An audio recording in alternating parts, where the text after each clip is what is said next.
the DJ. Hey, check this out. We got a great show coming your way. From the ECSI Sports Studios, the #1 sports information program in America, the Breakfast Bankroll, with your host, the sports broker, Jeff Dawson.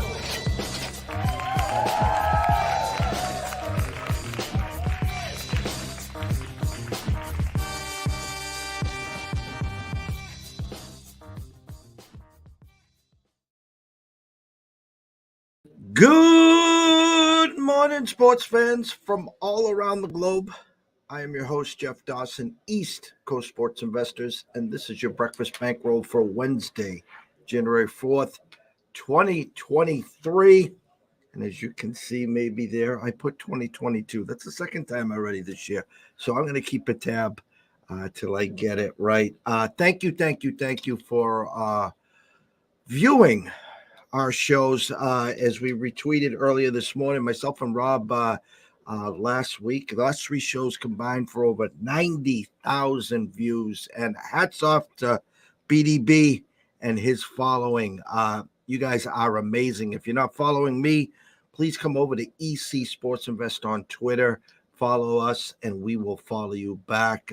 For 2023, myself and Rob are trying to get on here as often as possible to get out as much information to educate with a little entertainment, and we can't thank you guys enough. So without further ado, let's bring him in, the one, the only, Mr. BDB himself. What's going on, Jeff? Good morning. Good morning. Wednesday morning. I always forget the days of the week right now, like right around the holidays, so it's always a wacky time, but ready to get it on. Happy New Year. Kind of glad the holidays are over with.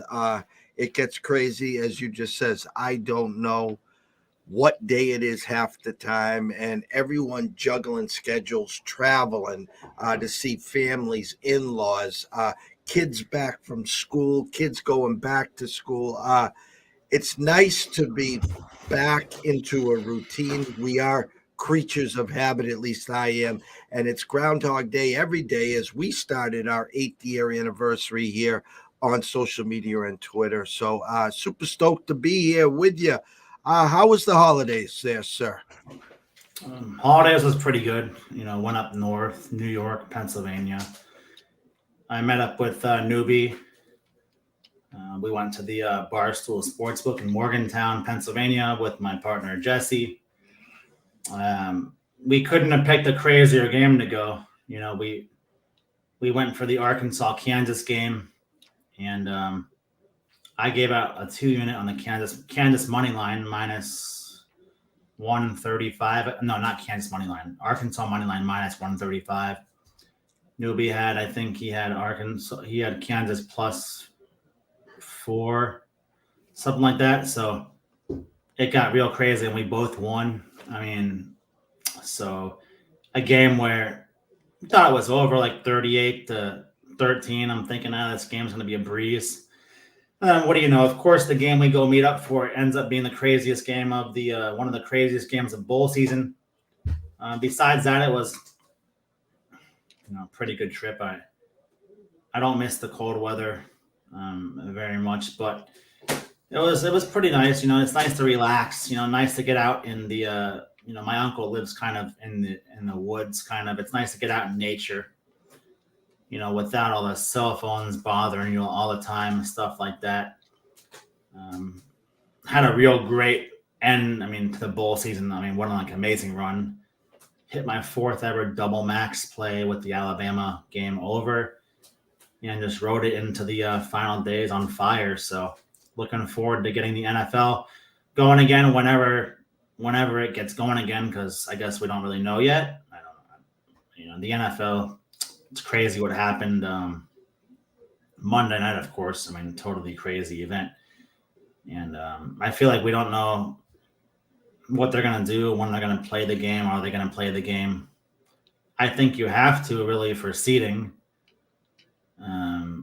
because you can't just say it's a tie. And I don't know what they're gonna. It's like an unprecedented situation, so no clue what they're gonna do. But I guess we'll just see in the coming day or so. But it sounds like the guy's doing better, so that's good news. Because when they didn't come back out to play, I thought probably the worst.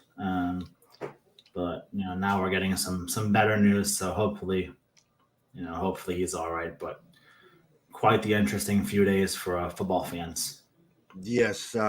Again, as we stated, that, all the shows yesterday, we had 3 shows yesterday, and pretty somber the first 2. The closing bell.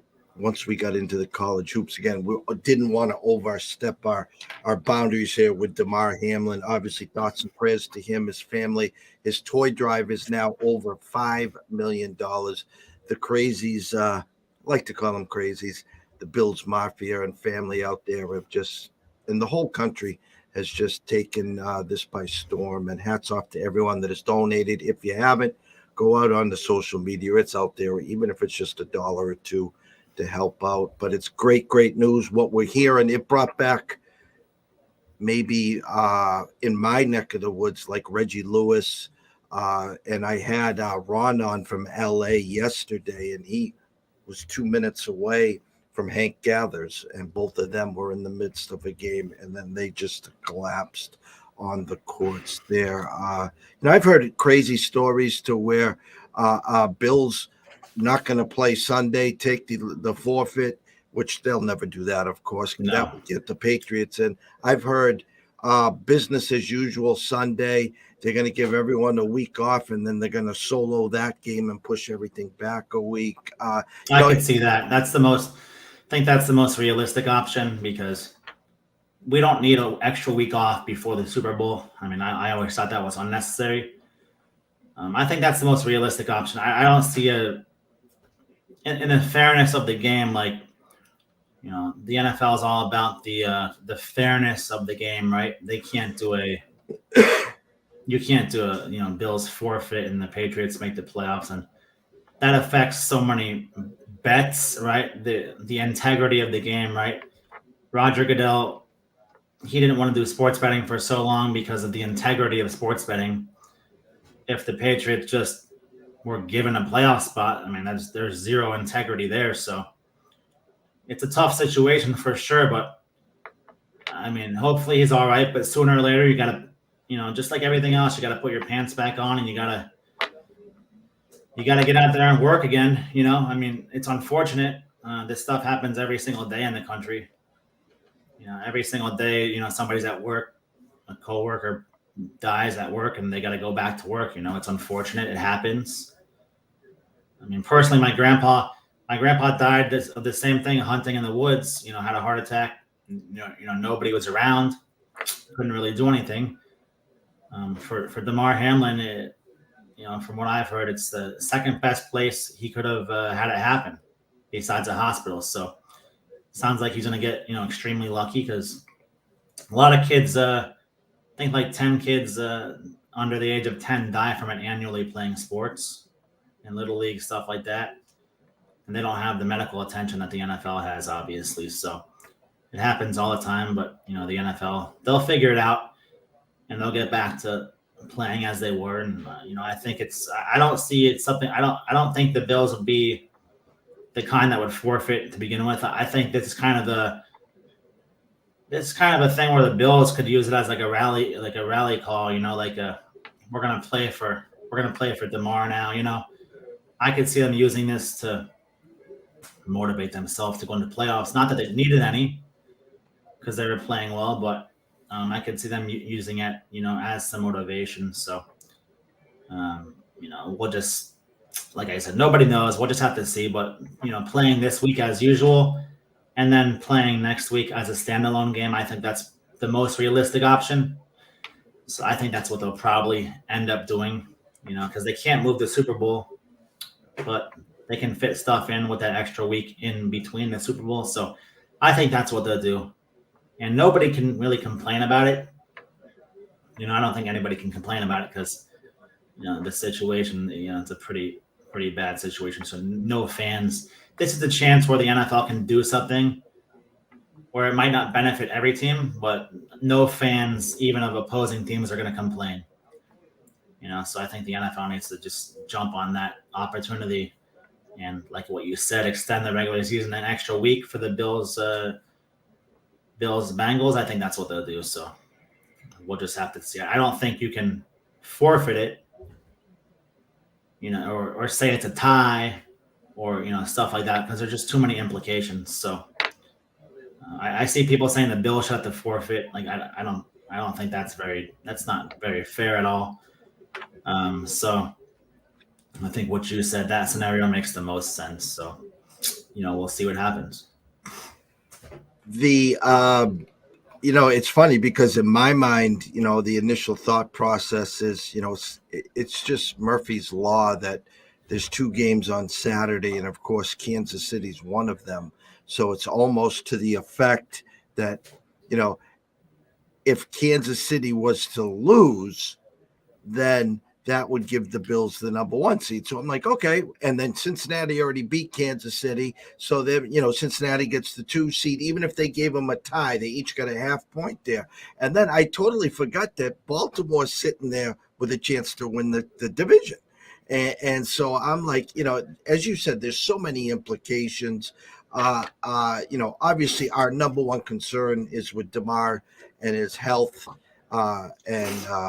He gets better hopefully on a day-to-day basis. As for the NFL, watching that live, I was on my way home from bowling on Monday, and our star producer Kiefer reached out to me and goes, "Jeff, you see what's going on?" And I was following it on my phone, but just the app, just the scores. And I saw I was sitting there with the T. Higgins catch for 10 minutes. I was under the assumption probably T. Higgins was hurt. Well, yeah. Kiefer then sends me the video, and I'm like, oh, my God. So me and Kiefer talked for a few minutes, and then I finally got home, and it was just like I was run over by a truck.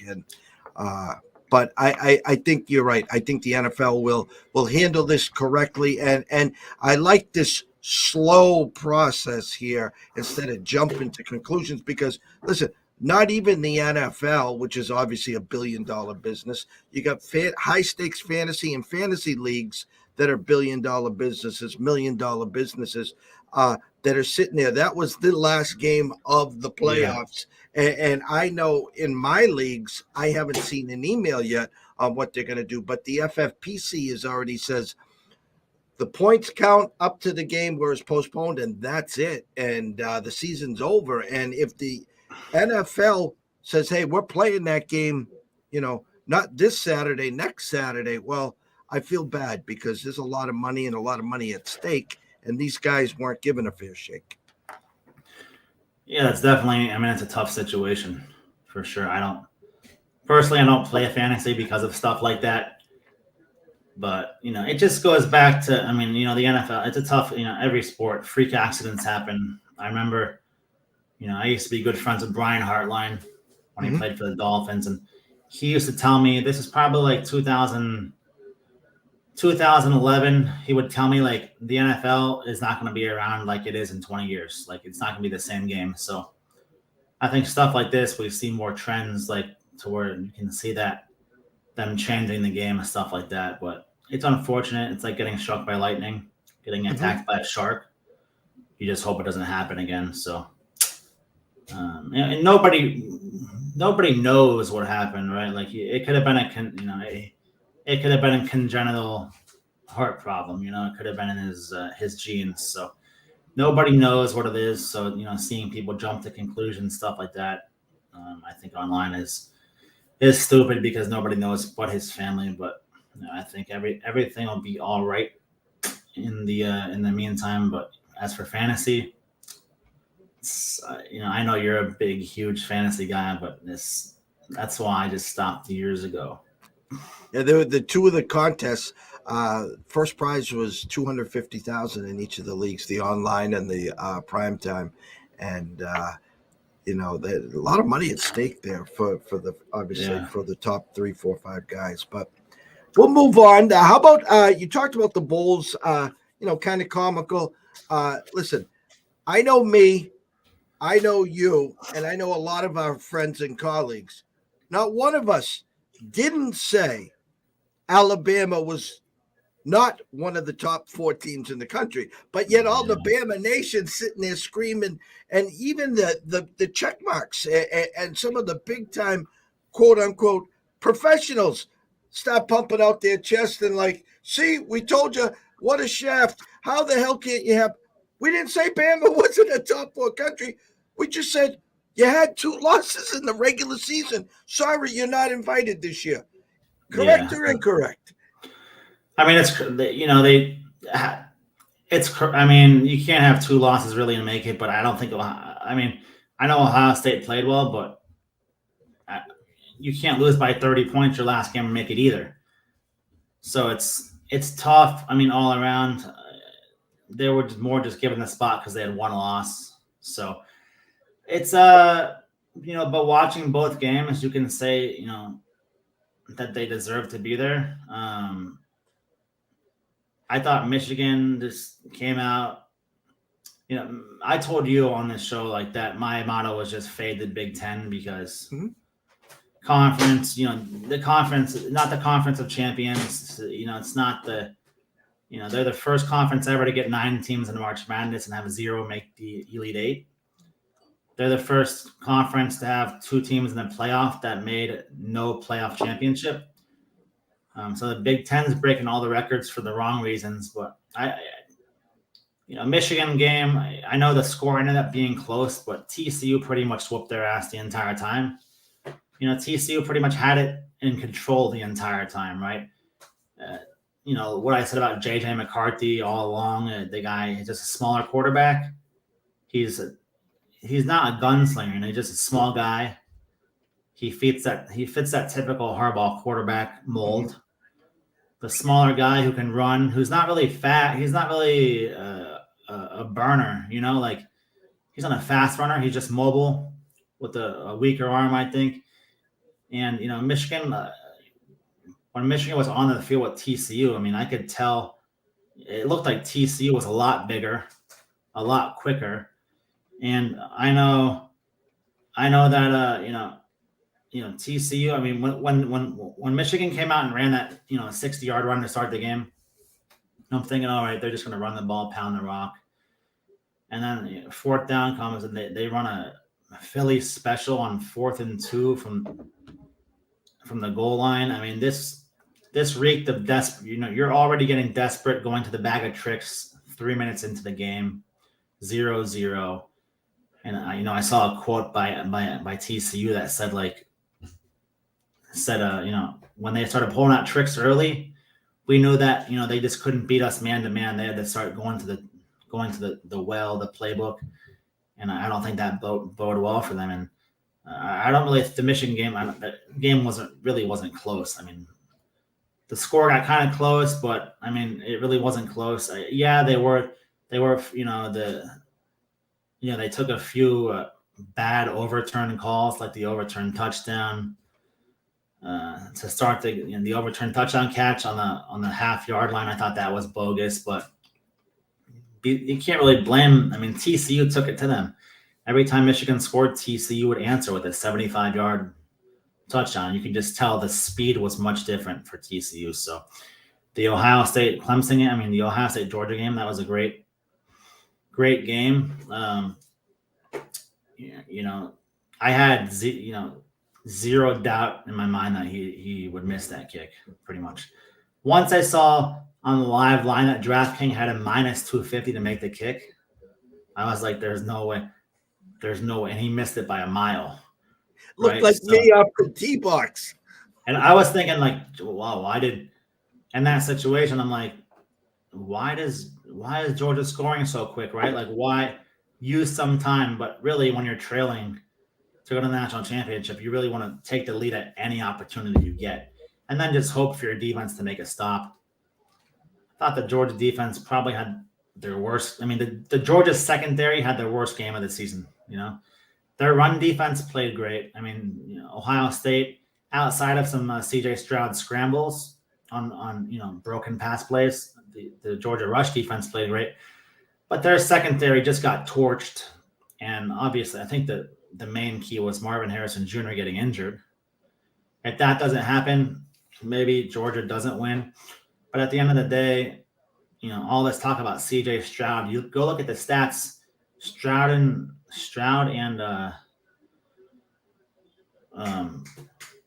Bennett were exactly the same completions, exactly the same attempts, and exactly 4 touchdowns. And Bennett had 50 more yards passing. So I think people need to give Stetson Bennett his due. We're seeing he's like, that game is like basically the Tom Brady of college right there, right? Just came back like you thought it was over, pretty much. I mean, the play of the game was when Kirby Smart called that timeout on that, it's going to be a fake punt for Ohio State, which I don't understand. Like, if you're in that situation, if you're Ohio State, why even run the fake punt? You just want to get a yard. You've been getting a yard easily all night. Why not just keep the offense out there and gain the yard? I wonder sometimes when these teams are going to go for it from midfield, but you bring your punter out to run the ball or whatever, just go for it with your offense. They're likely not going to stop you. So I thought Ryan Day made a couple mistakes towards the end, but they had a kick to win it, and it just did not go in. But now we're going into a championship game where they're literally begging you to please take TCU. 13.5, 14-point spread. Please take TCU. It's a little worrisome. If I'm a TCU fan, it's a little worrisome because TCU seems like the obvious bet, right? So I could see, my partner Jesse, he thinks Georgia's going to blow them out. But personally, with that spread so high, like 13.5, say it closes, right? I mean, you don't want to be up by 20 points with 3 minutes left. TCU's at the ball and Georgia's playing prevent defense and just lets them walk in the end zone for a garbage time touchdown to cover the spread. So the spread's a little too high for me to take Georgia, but I kind of like the total right now because I think TCU, while they may not win, I think they do have the speed to score some points on Georgia. So I'm definitely looking forward to it, and I'm looking forward to it much more than I would an Ohio State TCU championship, right? I think the ratings for that would be like ultra low, especially in the Southeast, right? So I'm just looking forward to it. And like you said, Bama for sure. The way they played the Sugar Bowl, they could beat, if they play like that, they could beat Georgia, right? They could beat anybody. But they lost 2 games, and they didn't. Bryce Young was injured for one of those, so Bama definitely played like a top 2 team, but unfortunately, you just can't lose, 2 games, during the season and get there. But in 2 years they'll be able to, right? But just this year they couldn't. That's why I just think they should expand the playoffs for next year. Like, why wait 2 years? That doesn't make any sense to me. So I'm just looking forward to it. Looking forward to this championship and finishing up the college football season. The college hoop season is obviously now into January as we're into conference play. The dust has settled. The Maui tournaments and all the other tournaments are done. Now it's conference play. Seeing, Purdue #1 lost this week. UConn #2, I talked on our shows, was in a tough spot on New Year's Eve. They travel to Providence tonight, which is going to be a real tough game for them. And then I know they got Creighton on Saturday, and then they head Wednesday to Marquette, who just, again, had a up and down track meet with St. John's last night. As we now round into college basketball season, how your eyes been? What are you seeing so far? Are you got a couple teams in your back pocket that you like, that you see as we get closer to March, and hopefully actually me, you, Kiefer, the mayor, Dave Sharapan, a few others meet up at the Westgate of the Circa for some March Madness. Yeah, I'm really liking I had Kansas last night. I thought that line was a discount basically on a Kansas squad that's much better than Texas Tech. And, Kansas, they were up by 10 with 3 minutes left and 80 to 70. And, they let, Texas Tech hit a few threes, missed some free throws, stuff like that, came back, but they still pulled it off at the end. And I had Kansas State plus 8.5 last night, and they just romped Texas. This Texas team, I think they're a pretender pretty much. I like Kansas in the Big 12. I like, like you said, UConn. I know a few people out there still consider UConn undefeated because, the referees stole that game from them pretty much seems to be the status quo on that one. So I like, UConn, Kansas. Like I said, this is a very deep year where I think there's 15 teams who could win it. The Hurricane, I talked about the Hurricanes. What do they have to do to be ranked? They're just, they have so much experience right now. They're running through teams, top 15 in the country now. So I think there's a lot of teams who can win. I don't think we're going to see like a North Carolina. I'm really down on them. But yeah, like I said, Kansas, Arizona, UConn, Kentucky, not really. They seem to be just all over the place. Gonzaga, I'm not really big on, too much this year. There, Houston, I think Houston definitely has a talent to win a lot. Like if there was ever going to be a year where Houston could win it, this is the year, right? Because there's no dynasty team, right? There's no Kentucky with Karl Anthony Towns and the Big Four, right? Against there's no real dominant dynasty this year, right? So I think if there was ever a year where a team like Houston could win it, I think this is the year. But Houston's gonna get their offensive struggles out of the way. I just think it's totally wide open. Like I said, Houston. I'm sure I'm missing a few teams, but it's been a good year for college basketball. And I think it's just wide open right now. So, Purdue, Purdue, they just don't seem like Purdue seems more like a blue collar team, right? Like a hardworking blue collar team right now. They're bringing their lunch pail to practice every day. They're doing the fundamentals all correctly, but I don't know if that's really the kind of team that's going to win it for you in March. I think you're always going to need a team with a couple of superstars, So I prefer the Kansases, the Houstons, the UConns, the Alabamas, playing great basketball. Mm-hmm. Even Wisconsin's playing like gritty, but Wisconsin right now they're just Wisconsin reminds me of like a Purdue B team, right? Like they basically play the exact style of basketball. The problem is when you need scoring on demand, they can't really get it. So I do think there's about 15 teams, that can win it this year. And like I said, it's wide open. You don't really have a huge dominant force. So I think, this could be the year where somebody shocks a lower seed, could shock a bunch of teams and maybe win it all.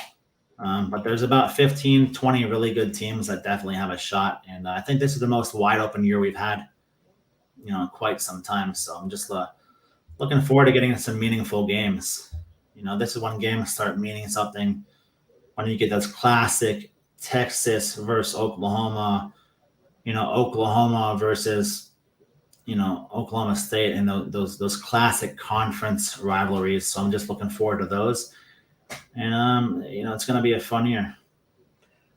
For your clientele, for when you go on social media, you come on shows like this, any futures before the season started, or are you someone that will kind of sit and wait and have no futures and just roll the season, or start to cherry pick when teams start to round into form? Like you talked about, the Canes, one loss, no one's talking about them. You can get a huge number on them. Are they going to win the championship? Probably not, but can they get to the Sweet 16? Can they get to the Elite Eight? Hey, can they get to the Final Four? There's plenty of opportunities if you're holding 100-1, 200-1. TCU in football this year was 200-1 to start the Mhm. season. So if you can go nail Georgia, you could have the hugest middle in the history of mankind. Yeah. You know what I mean? Yeah, you could. I'm not too big on college basketball futures. I hit Villanova a few years ago, and I feel like it just takes like you could have the best future in the world. It just takes so much to even get there and even to be able to hedge, right? Even if you're the best college basketball team ever to make the championship game, you got to go through so many hoops and hurdles just to get there with the tournament and stuff. I feel like it's just so hard to get there. So I'm not big on college basketball futures, but the only future I've put in the last couple of days was I put yesterday Cincinnati Bengals plus 750 to win the Super Bowl. Um, I'm not a Bengals fan, but there's just something about Joe Burrow. I don't know. The guy's just a competitor, a gamer. I think the Bengals. I think an AFC team wins, so I like the Bengals. I already have the Bills. Mm-hmm. So I'll have Bills and Bengals tickets and just hope the Chiefs lose, basically. But yeah, the Bengals plus 750 is the only future I've put in the past few days. College basketball futures, it just takes a lot of legwork to get there. So I'm not a fan of real college basketball futures unless you're getting a great number. Unless you're waiting for a team to go on a losing streak, right? Like say Houston lost 4 straight games right now, and their number went way down. Say pick up Houston at a nice number. Or if you wanted to bet a team like North Carolina, right? Like right now is when you bet them when they're struggling. But it's hard to pick up a good number on a very good team like during the season. If they're playing well, you're just not going to get one. So not really huge on college basketball futures. I once the tournaments, once tournament field gets set and they're like, say Houston's plus 110 to reach the elite eight. Like, those kind of futures, I kind of like those. Or how many wins will so and so, which conference win in the tournament, stuff like that. Those kind of futures I enjoy, but the season long ones, I feel like those are just too tough in college basketball. No, I agree. Hockey. Let's get on the Zamboni and get into hockey again. I always say, once we get to the new year, get this thing cranked up. Teams that started slow are starting to pick up the pace. Teams that came out guns a blazing are starting to come back to the reality. Yes, Dunkin' Donuts. We are taking offers for sponsorships. I'm right down the road from about 5 of them. So before Starbucks comes and gets you here, come, send us an email at eastcoastsportsinvestors@gmail.com, and we'll talk to you. I know big season ticket holder to the Panthers. Give us the weekly season Panther update, Florida Panther update, and give us some hockey talk, Rob. Sure. The season update for the Panthers is I've resorted to tweeting the president, Bill Zito, shit talking him, thanking him for ruining the President's Trophy winning team last year, turning them to a non-playoff team in just less than a year, hiring the worst coach in NHL history, Paul Maurice, to take over the club.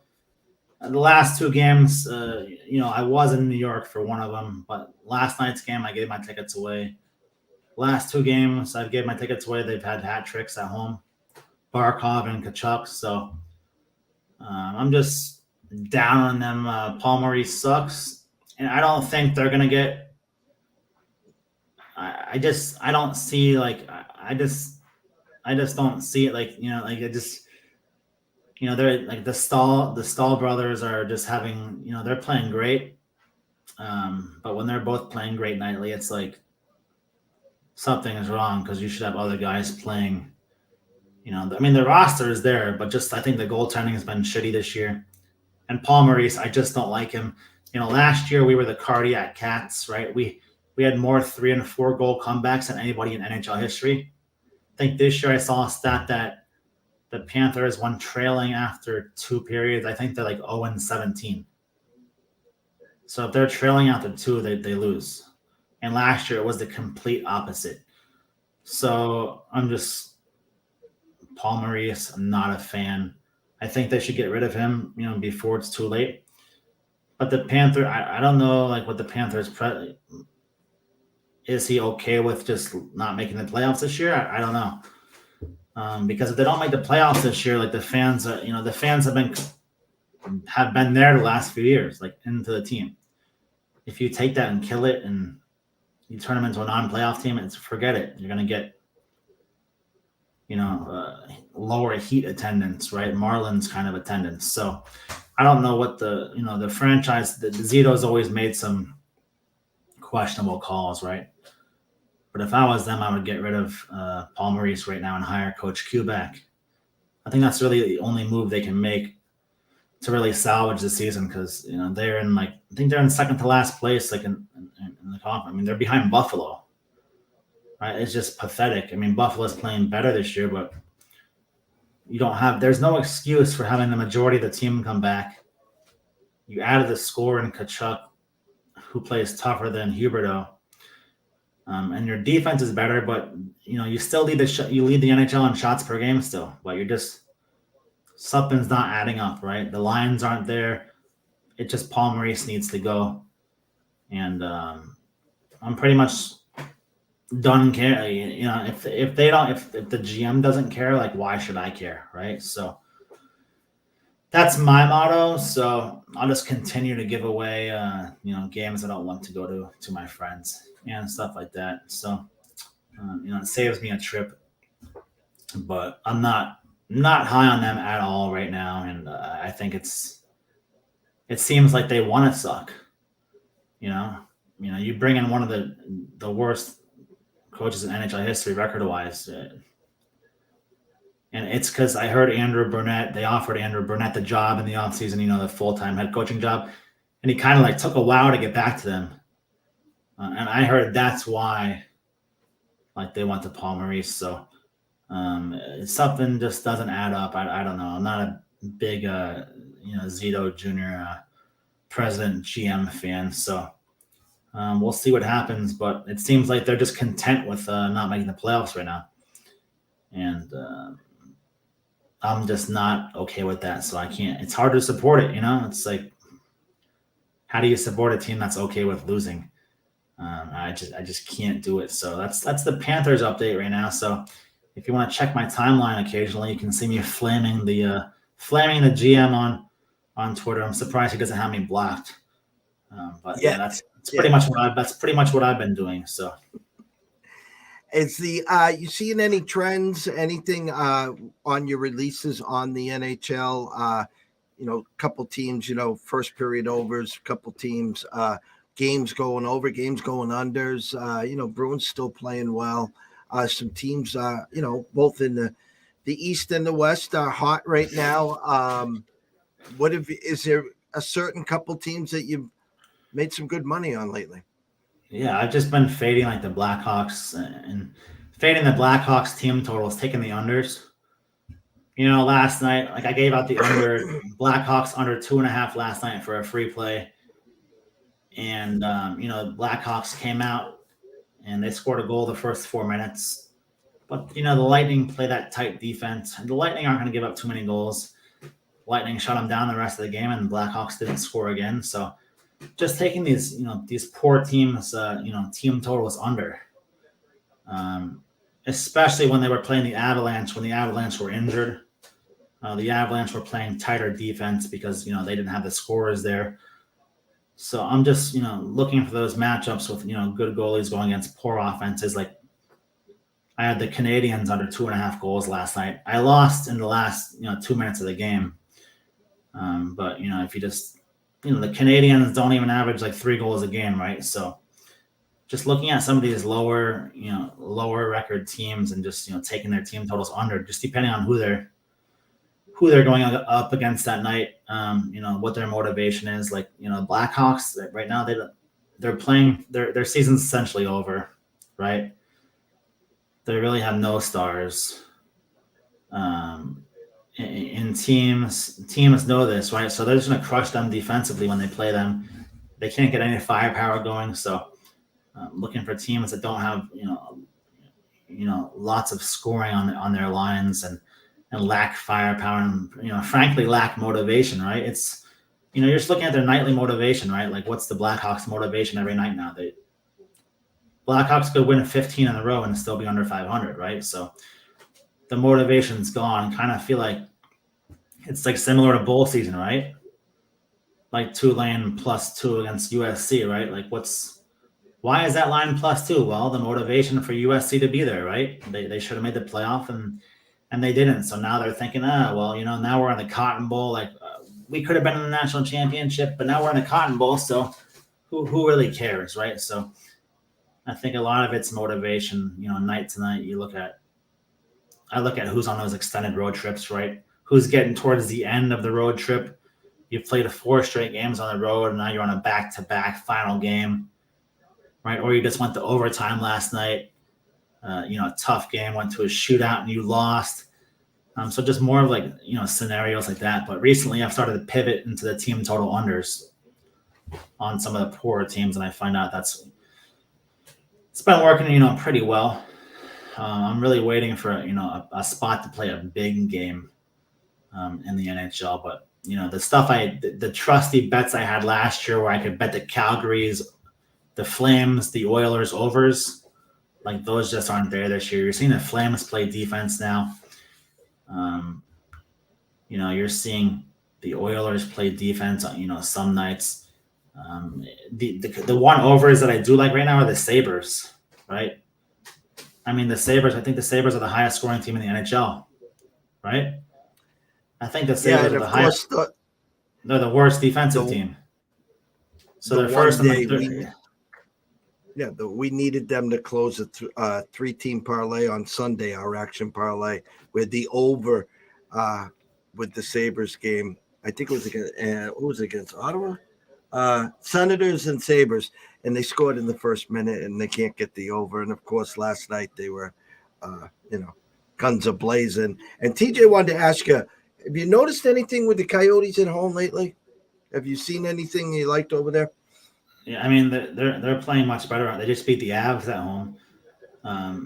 They're playing pretty solid at home. It's like, what is it, like a 4,000 seat stadium right there? The Coyotes are much improved, especially offensively. But sometimes, the Coyotes they're wildly inconsistent. So I think a couple times this year they came out firing at home. They were playing great at home. And I take them over 2.5 goals. They score 1 at home, right? They just sometimes you'll think their offense is on fire, and then they'll drop a dud. So it's kind of just been, kind of trying to stay away from the Coyotes. I will fade the Coyotes on the road, and just like right now, I'm fading the Blue Jackets pretty much every night. Had the Senators last night -1.5, like +130, 4-0 win. So the not the Senators, but the Blue Jackets, I feel like they're just another dead team, right? Like they're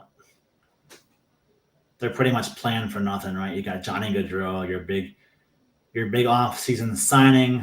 He passes over the Islanders and chooses Columbus, and now the guy's having a very bad season. I think he's regretting going to Columbus, and now you got to stay there for a few years.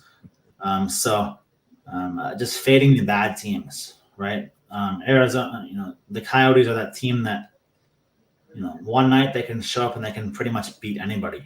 They could beat the Bruins at home. They could beat the Avalanche. They could beat pretty much any team, but then most nights, they're going to be the Coyotes. So I've just been sticking to fading those bad teams. But the Coyotes, team total, you can get a pretty good discount on their team total sometimes. And, sometimes I'll find, the Coyotes at home, their team total might be 2.5. You can go on DraftKings, do an alternate parlay where their team total 1.5 is like -260, right? So you can find some good deals on their alternate team totals sometimes when they're playing at home. If you parlay those with a few, you could have some fun. But I think the NHL kind of this year, besides the Bruins, really it's been pretty mediocre. There's no really dominant teams, right? The Avalanche, they're injured. They got tons of injuries. They finally got McKinnon back. Rantanen's playing well. So I think we see a lot of decent teams right now.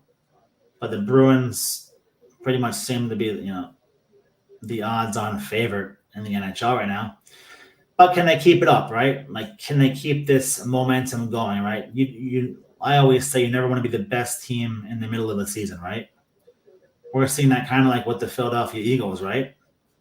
The Eagles, they played their best football in October, right? The problem is now we're in January, right? And now we're seeing their defense fall apart. The Dodgers fell apart. The Dodgers play their best ball in July, right? So you never want to be playing your best ball during the regular season. And I think we're seeing teams like that, like the Bruins. Can the Bruins maintain it, right? They have a very good team. Their goaltending is playing very well right now. TJ asked about the Hurricanes.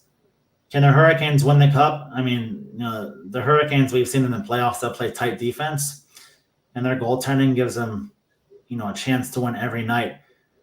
But the Hurricanes' problem is that they just, the past few years in the playoffs, they haven't had the offense to win it. Right? So I feel like Carolina plays like Boston, but their offense is just not as good. So it's basically like you get to the playoffs and you're playing a team that's just like you, but they have a better offense. So I feel like that the Hurricanes, if they added like a scorer, a dynamic scorer, a guy who can lengthen the ice, who can take off on those breakaways.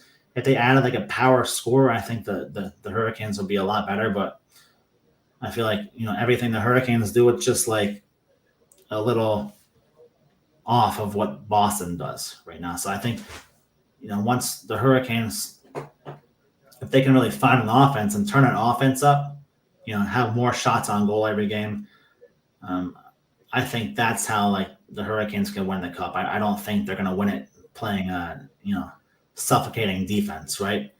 Like the defense only takes you so far, like we saw last year with the Rangers, with the Hurricanes, right? Like every single one of those Rangers Hurricanes games was like 2-1, right? But then the Rangers lost to the Lightning, and then the Lightning played those kind of games. But then the Lightning got to the Cup, and the Avalanche, they can play those games, those tight defensive games, but the Avalanche can score 6 goals, 7 goals in a game if they want. So you really got to have the good goaltending, but you got to have the dynamic offense that can score in waves, that can put those rushes on you, who can blitz you and stuff. And I don't think until the Hurricanes, until they can really blitz you offensively, I don't think that, they can win the Cup. I think that I don't think Boston can really blitz you offensively either, but I think Boston's offense is better. So I still think these teams will still make, Boston, they could still add somebody, something like that. I don't know. Like we'll see what happens, but I just think what Boston does is just one-ups what Carolina does. Carolina's been playing well, but Carolina's been playing well a lot of regular seasons, right? When they get to the playoffs, they can't get it done. So, and the Bruins haven't really got it done in a while either. So we'll have to see like who can get the number 1 seed. Or, really home ice in the NHL, like what's home ice really even mean anymore? Nothing. But I think at the end of the day, the Colorado Avalanche, like nobody's talking about them right now. They're just chugging along. They're getting back their players, getting healthier and healthier. I think at the end of the day, like I'll still take the Avalanche when they're fully healthy over any team in the NHL. So that's where I am with that. So if you can pick up the Avalanche when they're on a losing streak, pick up a good number, that might be a future that you want to take a look at. So we were on the right side. We had the Rangers last night plus 109 against Carolina. So we usually don't step in front of those freight trains, but we took a shot there, a little plus money there. As we slowly wrap this up, Rob, PGA back in Hawaii this week, correct?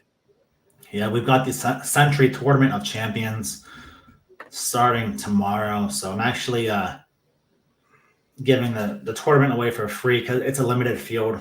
It's all the winners from this past season taking part in this event, and it's a limited field, so I'm giving away the picks for free. You can find those on my website under the articles section. So I'll be doing a few plays for free this week, and then really get started next week with the Sony Open. I think last year we hit the Sony Open outright.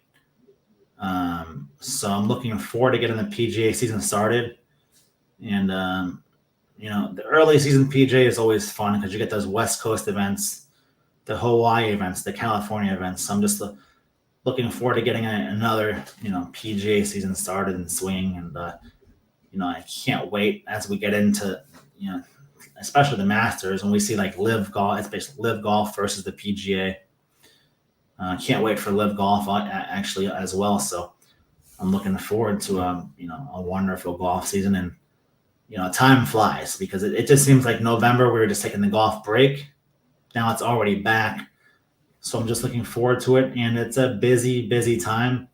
And like I said, if you've never played my golf plays or anything like that, some people say I'm known for the golf, the outrights, or the first round leaders. So I'll be giving this week's tournament away for free on my website. So you can find my website on my Twitter. I'm sure I'll post the link as well on my Twitter, but the plays will all be on my website. And I remember from last year doing some shows with you, you really thoroughly enjoy the first round leaders. Can you explain to the newbies that haven't seen our show why you prefer the first round leader versus, the outright field? Well, yeah, I know all the sharp, the experts on Twitter, and sports betting. The hold is greater in first round leaders than it is for outright winners. Well, I just have a strategy for first round leaders that, for me as an athlete, the former athlete, right? I think it's easier to. I know there's more variance with one round, right? But I feel like it's easier for those good golfers to lead for one round than it is for four, right? That's why I like the first round leaders, because there's golfers who notoriously come out hot, right? There's guys who come out and play like they fire away right away, like the Jonathan Vegases of the world, right? These guys come out hot, and then they notoriously fade over the weekend, right? And then you got guys that come out slow like a Tony Finau, and then they come gangbusters on at the end, right? Or a guy like Tommy Fleetwood who can shoot 700 in the first round and then go 4 over for the rest of the tournament. So I think there's certain golfers out there like Webb Simpson who comes out hot, right?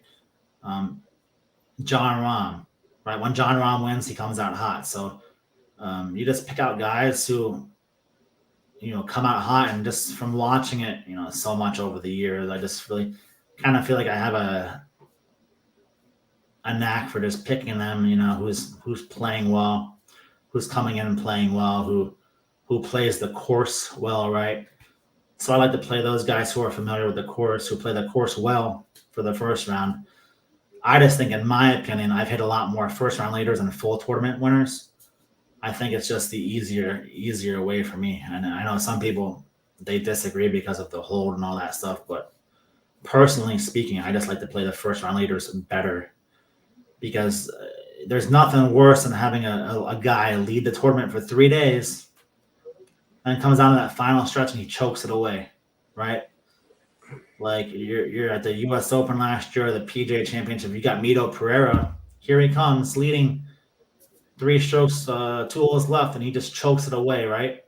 So you spent your entire week looking at that ticket. I can't wait to cash this. Can't wait to cash this. And you're 2 holes away and absolutely blows up in dramatic fashion. So dealing with those kind of losses, it can be brutal.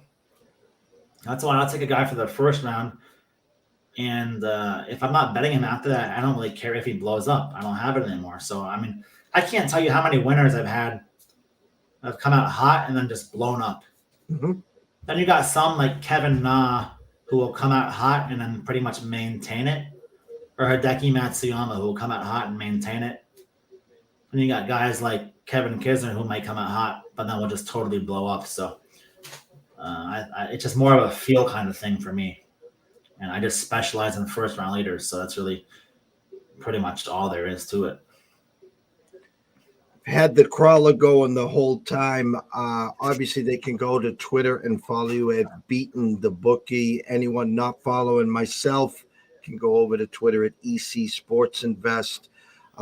Always a pleasure, BDB. Again, tell them where they can go, where they can get the PGA this week and what you got going for the weekend and the NCAA football championship, yada, yada, yada. All my plays are at beatingthebookie.com right there. Just the same thing, on my Twitter. Everyone here knows where to find me. So we've got college basketball, we've got NHL, we've got pretty much everything that you want right now. Golf, the first golf client package is next week. So I'm looking forward to it. We got the NFL. Everything, it's business as usual. So we're starting 2023. You can use code BTB10 for 10% off. But that's about it. Just looking forward to getting going, finishing up the college season, and getting started with the PGA and the NFL playoffs. And don't forget the Live coming up, right? When's that start? I think it's like February. Okay. They added some more tournaments this year, so going to the Greenbrier. So they're taking over some PGA venues. So I'm looking forward to it. Looking forward to, a lot of people are saying Greg Norman's going to step aside, and that once that happens, the PGA they'll do something together. So I'm just waiting to see what happens. Greg Norman's been pretty quiet lately, so maybe something's in the works, but if nothing happens, I'm fine with it because I can just bet both. So I just, it's going to be a fun 2023. And I wishing everyone, a happy new year, a prosperous 2023. And, I hope everybody wins, even if they don't bet with me or whatever. Hopefully everybody wins, except for the haters. I hope they all lose. So, and that's the hard part in our lanes is we're all in this together. We all want to win, grin, and profit. We all want to beat the book, beat the casino, but everyone thinks, the haters out there, they don't get it and they'll never get it. So, that's why, thank God we got the mute button, the block button, and all that good stuff. Exactly. Everybody's against the sports book, right? Like, exactly. Everybody's on the same team, but, lots of people out there, they hate to see people win, they hate to see people with success. Like that's why so many people hate Tom Brady, right? He's been winning so long, people can't stand him. So it's the same thing in life pretty much. So I wish everybody luck out there in 2023, except for the haters. From myself, Jeff Dawson at EC Sports Invest, from BDB at Beating the Bookie, we wish everyone a blessed day, a good evening, a huge board for all the non-followers. Come out and follow us.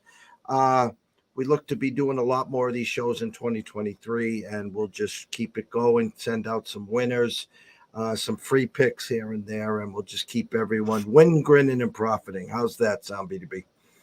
Sounds good. Can't wait. 1:00, Andrew McGinnis from Wager Talk will be here in the studio. And then at 4:30, Riley and myself will do the closing bell. But till then, enjoy lunch, brunch, whatever you call it, breakfast, and we will see you soon.